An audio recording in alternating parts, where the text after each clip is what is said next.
Hallelujah, प्रभु की स्तुति हो कि बहुत सारे ज्ञानी लोग, संसार के लोग, ज्ञानी लोग, वो पैसे वाले लोग, धनी लोग जब संसार के द्वारा संसार को पाने के लिए, सांसारिक धन दौलत के लिए, सांसारिक मजा के लिए जब यीशु मसीह को ठुकरा दे रहे हैं, तो एक नीच व्यक्ति, एक गिरा हुआ व्यक्ति, एक समाज के तुच्छ स्त्री, एक व्यभिचारिणी स्त्री यीशु मसीह के ऊपर विश्वास कर रही है, वरन कुछ लोगों को यीशु के पास भी लाकर यीशु मसीह के ऊपर विश्वास करने के लिए कह रही है। और अनंत जीवन को सामरियों ने क्या किया? हालेलुया, हालेलुया, विश्वास के द्वारा प्राप्त किया। तो हम पहला देखते हैं कि यीशु मसीह के 12 शिष्यों ने अनंत जीवन को क्या किया? ग्रहण किया, अनंत जीवन को पा लिया।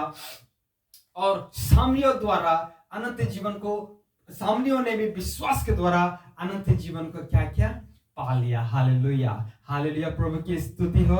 लास्ट अब एक और पॉइंट हम देखेंगे कि यीशु मसीह जब क्रूस पे थे, तो हम जानते हैं कि यीशु मसीह के दाईं ओर एक डाकू और बाएं ओर एक डाकू थे, और उसमें से एक ने कहा कि हे यीशु, यदि तू परमेश्वर का पुत्र है तो तू उतर आ, तू अपने आप को भी बचा और मुझे भी बचा।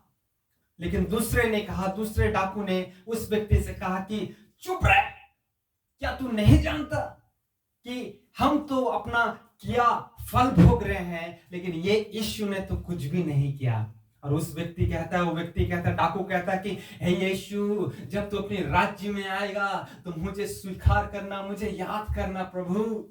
और यीशु मसीह उस व्यक्ति से कहते हैं कि आज तू मेरे साथ स्वर्गलोक में होगा। हालेलुया। एक व्यक्ति जो क्रूस के ऊपर में है, एक व्यक्ति जो दुख को भोग रहा है, एक व्यक्ति जो समस्या में गिरा हुआ है, उसके जीवन से जान निकलने के ऊपर है, लेकिन वो व्यक्ति भी यीशु के ऊपर विश्वास करके अनंत जीवन को पा लिया। हालेलुया, प्रभु की स्तुति हो कि परमेश्वर अनंत जीवन देना चाहता है। हम परमेश्वर के अनंत जीवन को हम पकड़ लें या तिरस्कार करें, यह हमारे ऊपर है। यीशु मसीह के 12 शिष्यों ने अनंत जीवन को पा लिया। हालेलुया, सामरियों द्वारा यीशु मसीह के ऊपर विश्वास करने के द्वारा अनंत जीवन को उन लोगों ने क्या किया? अपने जीवन में लेके आया।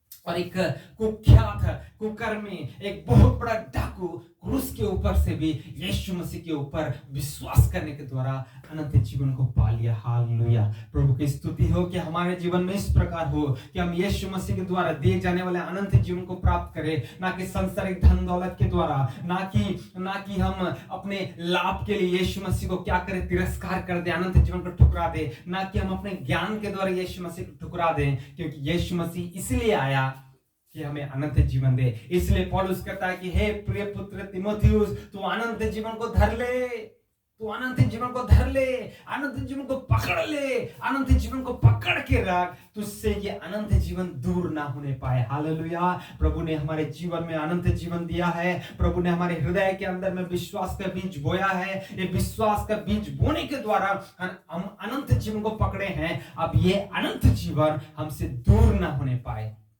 ये अनंत जीवन हमसे दूर ना होने पाए। सो जितने लोग देख रहे हैं, हम सबके लिए प्रार्थना करना चाहेंगे, परमेश्वर अनंत जीवन का हालेलुया कार्य आपके जीवन में भी करे और हम अनंत जीवन को पकड़े रहें, ना कि यीशु मसीह को तिरस्कार करें। दयालु प्रभु, धन्यवाद करते हैं पिता। बाइबल में कई सारे लोग ऐसे आए जिन्होंने आपको प्रभु जी ठुकराया, आपको तिरस्कार किया, आपके द्वारा दिया हुआ अनंत जीवन को ठुकरा दिया प्रभु। लेकिन ऐसे भी बहुत सारे लोग थे जिन्होंने प्रभु समाज का हालेलुया नीच होने के बावजूद, समाज में तुच्छ होने के बावजूद, गिरा होने के बावजूद प्रभु जी आपको ग्रहण किया यीशु राजा और अनंत जीवन को पकड़ लिया। मैं प्रार्थना करता हूं पिता, हर एक व्यक्ति को तू अनंत जीवन देने के लिए आया, सबों के जीवन में आशीष कर, ब्लेस कर प्रभु। जितने जन भी सुन रहे हैं सबों को आप आशीष दीजिए। प्रार्थना सुना, धन्यवाद यीशु के नाम से मांगते हैं, आमीन। परमेश्वर आप सबों को आशीष दे, आमीन। God bless you.